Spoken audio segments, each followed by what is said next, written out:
Hey everyone, Mike here. Just wanted to do a quick walkthrough, update of what I've done with the 2016 Police Interceptor utility. Just wanted to show you what I've done so far. First thing you notice, I got some antennas up top. I'll get up there and show you a little bit closer. Put some lights in the back and the rear. Kind of see the shadow of them there. There's some hideaways in there, in the taillights. I got the full console in and all set up. And I got the visor lights in there. So I'm just gonna go into a little more detail about the whole thing. Alright, so in the rear hatch, I put these show me lights. They're red and amber. These are the same lights I took out of the Jeep. I like them, they worked well. They come with an external flasher. I mounted them to this piece because this piece can be easily replaced. In my Jeep I had mounted them here so that they would shine out if I had the lift gate up. I can't even think of one time I used it with the lift gate up. But I can think of plenty of times that I tried to get something in the truck and I couldn't because those things were hanging down. So I decided to put them up here. I like it, they're out of the way. I ran it through the boot here and ran them down into this area. And I'll show you some previous video I took of this area.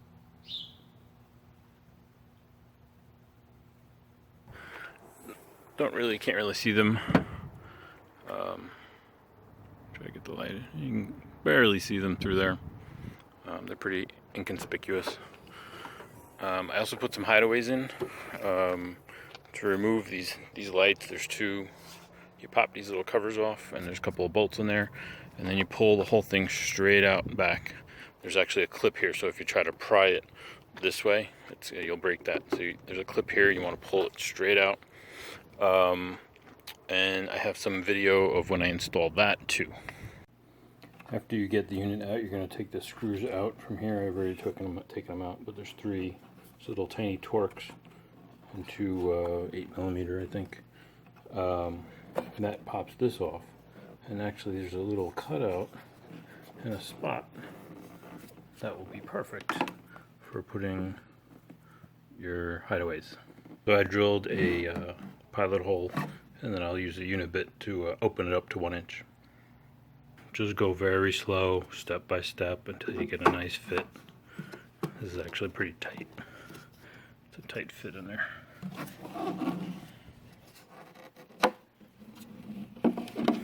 Then there's a gasket that will go on there. And I gotta drill the 2 pilot holes for the 2 screws. So once you drill the pilot holes, you put the screws in, put the gasket in, and that's what it looks like.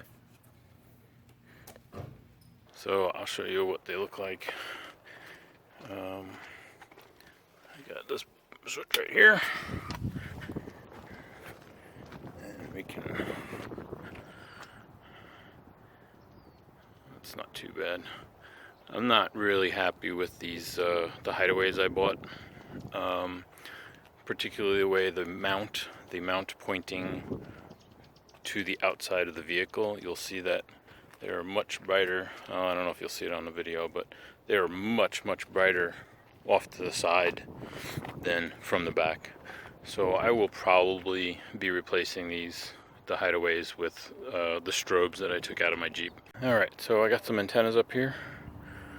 I have some video from when I installed them, but this is the finished product. I have these 2 smaller antennas. One of them, my 440 2-meter ham radio. The other one is an APRS tracker, transmitter receiver. That one is my 900 megahertz radio. And that's actually a 900 megahertz antenna, but it's I ran a 4th line just so I didn't have to redo all that work in case I wanted to put a 4th radio. Nothing's connected to that one.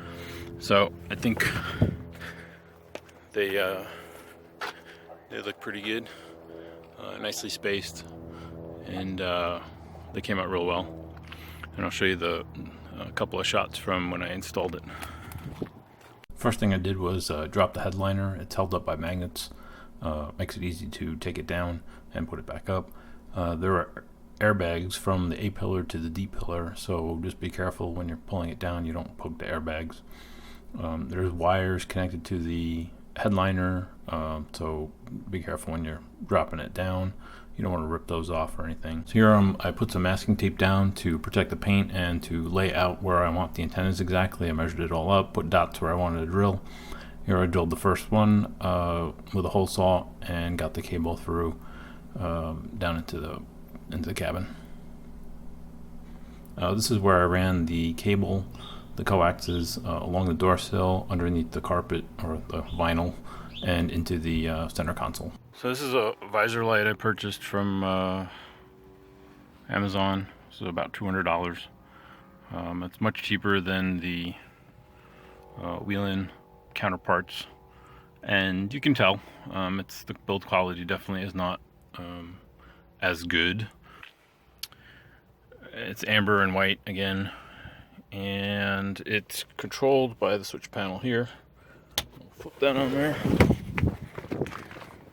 pop out over here, and you can see how that looks. The white's definitely bright. The amber's not as bright because it's shining through the blue tint on the windshield. This is my pretty complete center console setup. I have a 900 megahertz ham radio. I have a 2-meter 440 ham radio.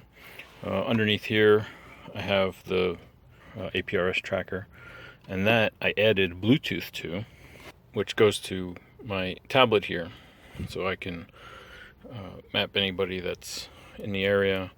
You can see where I'm at now. I 3D printed this mount for it. It works really good. I'm really happy with it.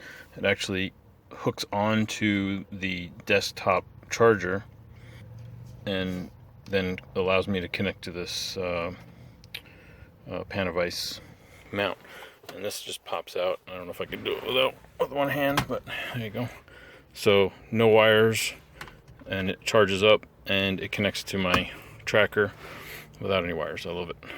I installed I think in the last video I had said I was going to install, there's a DC to DC converter that mounts right into the factory holes for that, and that's actually plugged into this. I want to get another one so I don't have to have this. I don't like this. I want a very clean install, so that I could just have it inside and then have that one available for plugging a phone in or whatever.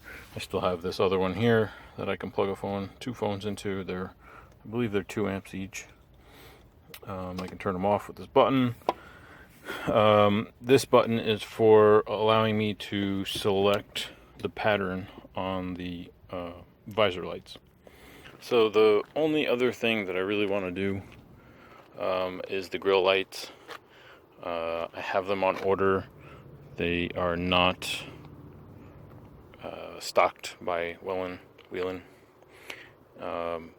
They are the stud mount. They fit perfectly in there, and it would be great to have 2 of them there.